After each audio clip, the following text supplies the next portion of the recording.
से शहर में रहने वाला मनोज इस साल होली की छुट्टियों में अपने गांव दुर्गापुर वापस आता है, जहां उसे देख पूरा गांव खुशी से झूम उठता है। जब गया था तब इतना सा था और अब देखो कितना बड़ा हो गया है। हाँ सरपंच जी, जब मैं गया था तब आप भी बहुत जवान थे और अब देखो कितने बूढ़े हो गए हैं आप। चला चलो बढ़िया है, बच्चा घर वापस आ गया। इसी खुशी में आज रात पार्टी होगी। क्या बात है, गांव में भी पार्टियां होने लगी। वैसे अगर पार्टी की बात है तो आज क्यों सीधा होली पार्टी करते हैं। होली पार्टी की बात सुन चहल पहल में अचानक सन्नाटा छा जाता है, जिसे देख मनोज को कुछ अजीब लगता है, लेकिन तभी सरपंच बात पलट देता है। अब बहुत देर हो गई, चलो सब अपने घर चलो, पार्टी के बारे में कल सोचेंगे। मनोज भी मम्मी पापा के साथ घर आ जाता है, पर होली पार्टी और उस पर पूरे गांव की खामोशी वाली बात अभी तक उसके जहन से निकलती नहीं। पापा, होली पार्टी की बात पर सब चुप क्यों हो गए थे? अरे होगी उनकी कोई अपनी बात, मुझे गांव की पंचायत ही थोड़ी पता है। थक गया हूँ, चलो सो जाते हैं, कल बात करते हैं। पापा की बात मानते हुए मनोज भी सोने चला जाता है।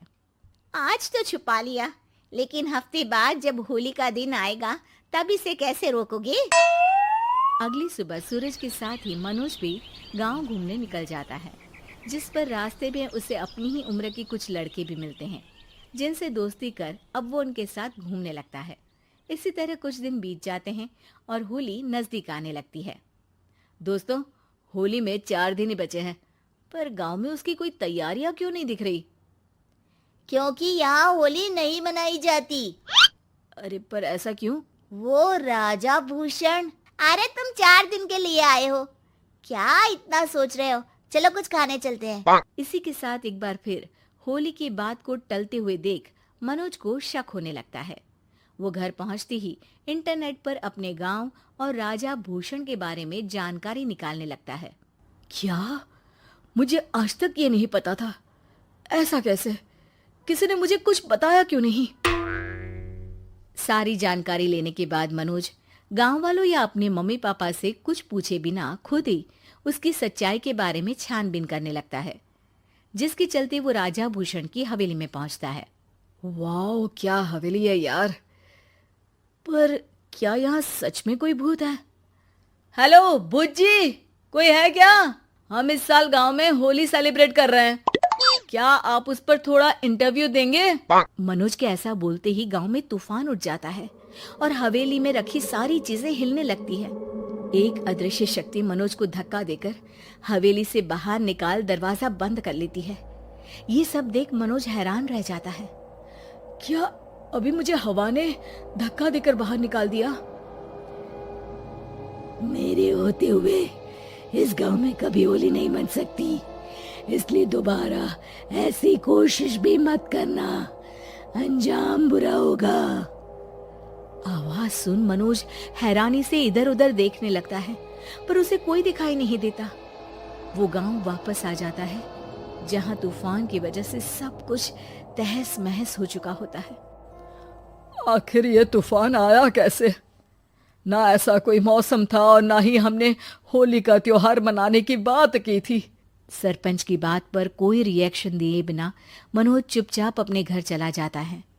इस तरह देखते ही देखते होली का दिन भी आ जाता है और मनोज रंग लेकर गांव में निकल जाता है, लेकिन गांव पूरी तरह खाली होता है। अरे त्योहार का दिन है, धूमधाम की जगह मातम क्यों मनाया हुआ है?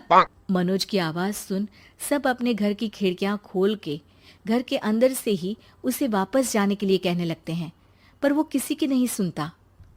तुझे पहले भी समझाया था, अगर होली खेलने की कोशिश भी की तो अच्छा नहीं होगा। अरे बात मान लो बेटा, तुम्हें सच नहीं पता। मुझे सब पता है।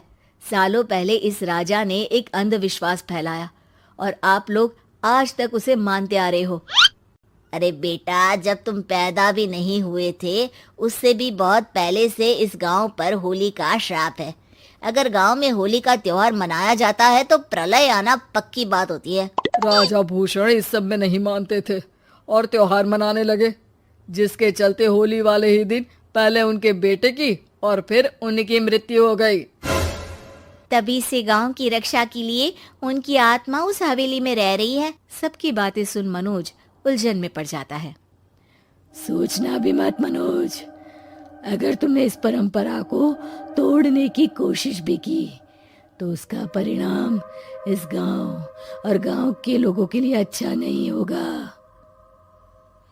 मुझे भी यकीन नहीं हो रहा कि आप लोग एक बेतुकी बात को मानकर सालों से रंगों के त्योहार को मातम की तरह मनाते आ रहे हो। मनोज किसी की कोई बात ना मानते हुए पूरे गांव में रंग बिखेर देता है, जिसके तुरंत बाद वहां तूफान के साथ बिजलियां गरजने लगती है। अचानक मौसम में ऐसा बदलाव देख जहां मनोज कंफ्यूजन में आ जाता है, वहीं गांव वाले डर से सहम जाते हैं।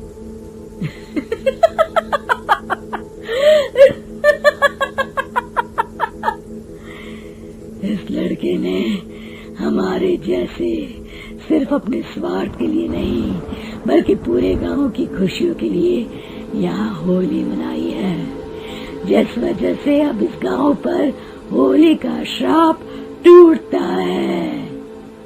ऐसा बोलकर राजा का भूत वहां से गायब हो जाता है, जिसके बाद गांव के लोग धूमधाम से होली मनाते हैं। खुशियों के रंग गांव में बिखरे ही होते हैं कि अगली सुबह अचानक मनोज कहीं गायब हो जाता है और एक बार फिर गांव में होली का नया राज शुरू हो जाता है।